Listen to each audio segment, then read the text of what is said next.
Hello বন্ধুরা, নতুন video নিয়ে চলে এলাম। 5530 BS6 গাড়ি আছে, ইঞ্জিন ওভারহিট কি প্রবলেম আছে দেখা যাক।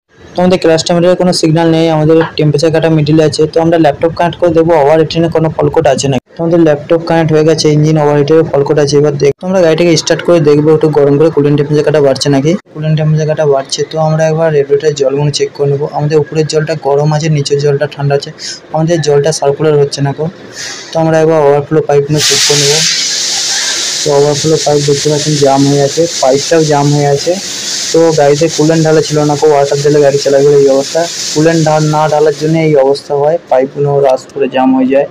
তো পাইপটা আমরা ক্লিয়ার করছি। তো পাইপ থেকে দেখতে পাচ্ছেন পুরো ময়লায় ভর্তি। তো পাইপ থেকে ক্লিন করা হয়েছে, তো পাইপ লাগানো হয়ে গেছে। আমরা এটা এবার হেডের ওভারফ্লো পাইপটা একবার চেক করে নিচ্ছি। আমাদের ওয়াটার পাম্পটা ঠিক আছে, তাই জন্য এখান দিয়ে জলটা আসছে। তো থার্মোস্টার ভালভটা একবার দেখে নেবো খুলে।